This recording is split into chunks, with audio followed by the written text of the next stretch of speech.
Cheruthuruthy Markaz Hadia women's college 4ാം സന്നദ്ധാന സമ്മേളനവും ലോഗോ പ്രകാശനവും നടന്നു. സമസ്ത കേന്ദ്ര മുഷാവറ അംഗം താഴപ്ര PV മൊയ്തീൻകുട്ടി മുസ്ലിയാർ ലോഗോ പ്രകാശനം നിർവഹിച്ചു.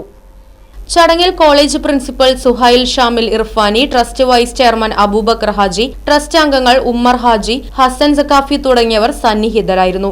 താഴപ്ര ഹാദിയ വിമൻസ് കോളേജ് അതിന്റെ 4ാം സന്നദ്ധാന സമ്മേളനം ഇൻഷാ അല്ലാഹ് ജനുവരി 12-ാം തീയതി നടക്കുകയാണ്. എല്ലാവരും അതിൽ പങ്കെടുക്കണമെന്ന് അറിയിക്കുന്നു. Right vision news, Cheruthuruthy. വാഹനങ്ങളുടെ പുക പരിശോധന നടത്തി പരിസ്ഥിതിയെ സംരക്ഷിക്കാം. വേഗത്തിലും വ്യക്തതയുമാർന്ന ഗവൺമെന്റ് അംഗീകൃത വാഹന പുക പരിശോധന കേന്ദ്രം ഞായറാഴ്ചയുൾപ്പെടെ എല്ലാ ദിവസങ്ങളിലും രാവിലെ 8 മുതൽ പ്രവർത്തിക്കുന്നു. Moonstar pollution testing centre, Killimangalam, Oothuvadi. Phone 8129005144.